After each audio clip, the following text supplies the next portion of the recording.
त्रिपुरदाह देव शत्रु तारकासुर के 3 पुत्र थे। उनके नाम थे विद्युन्माली, तारकाच और कमलाक्ष। शिव कुमार कार्तिकेय ने जब तारकासुर को मार डाला तब तारकासुर के पुत्र अत्यंत दुखी हुए। उन सबों ने संपूर्ण भोगों को त्याग दिया तथा मेरु पर्वत पर जाकर ब्रह्मा जी की प्रसन्नता के लिए वे कठोर तप करने लगे। हजारों वर्षों की उग्र तपस्या के पश्चात लोक पितामह ब्रह्मा प्रकट हो गए। उन्होंने उन तारका पुत्रों से कहा, दैत्यों, तुम्हारी तपस्या से मैं प्रसन्न हूँ। बताओ, इस घोर तप के द्वारा तुम लोग कौन सा मनोरथ सिद्ध करना चाहते हो? ब्रह्मा जी की बात सुनकर उन तीनों ने अंजलि बांधकर श्रद्धा पूर्वक उनके चरणों में प्रणाम किया और बोले, देवेश, यदि आप हम पर प्रसन्न हैं और हमें वर देना चाहते हैं तो यह वर दीजिए कि कभी भी मृत्यु हमारे पास न फटके, हम अजर अमर हो जाएं। ब्रह्मा जी ने कहा, असुरों, अमृत तो किसी को नहीं मिल सकता, अतः तुम लोग अपना यह विचार छोड़कर इसके अतिरिक्त अन्य कोई वर जो तुम्हें रुचता हो मांग लो। दैत्यों ने कहा,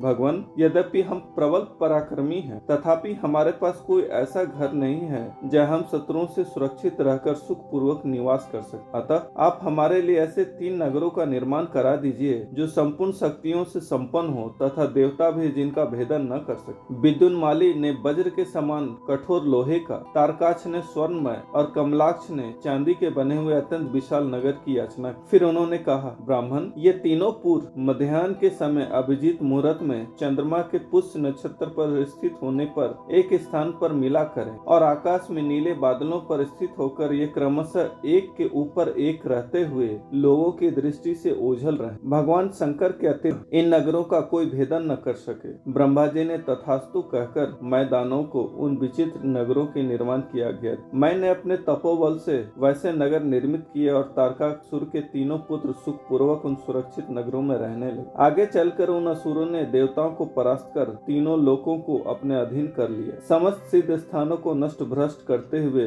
वे धर्म का नाश और अधर्म का विस्तार करने लगे। इन त्रिदेतियों के अत्याचार से दुखी होकर संपूर्ण देवता और ऋषिगण ब्रह्मा तथा विष्णु के साथ महेश्वर शिव की शरण में गए। वहां उन लोगों ने महादेव से तारका पुत्रों के अत्याचार से मुक्ति दिलाने की प्रार्थना की। करुणा सागर शिव ने देव को आश्वस्त करते हुए विश्वकर्मा से एक सर्वदेवमय दिव्य रथ निर्मित कराया। ब्रह्मा जी ने उसमें वेद रूपी अश्वों को जोत कर उसे शिव जी को समर्पित किया। शिव जी का दिव्य धनुष और बाण उसमें रखा गया। वह रथ अनेक आश्चर्यों से युक्त था। स्वयं पितामह ब्रह्मा सारथी बने। उस अद्भुत रथ पर सवार होकर परमेश्वर शिव त्रिपुर के निकट पहुंचे। कालवश उस दिन तीनों पुर एक सिद्ध में आ गए थे। शिव जी ने अपने दिव्य धनुष पर पाशुपतास्त्र नामक बाण चढ़ाकर छोड़ दिया। उस समय अभिजीत मुहूर्त चल रहा था। देखते ही देखते त्रिपुर जलकर राख बन गया। देवता लोग भगवान महेश्वर की जय जयकार करने लगे। उस समय भी जो दैत्य शिव पूजा में तत्पर थे वे सब अगले जन्म में शिव गणों के अधिपति। दोस्तों, अगर आपको हमारे चैनल का कंटेंट पसंद है तो कृपया इसे सब्सक्राइब कीजिए, साथ ही बेल आइकन को दबा दीजिए ताकि आगे आने वाली ऐसी ही ज्ञानवर्धक एवं रोचक जानकारियाँ आपको समय समय पर प्राप्त होती रहे। ओम नमः शिवाय।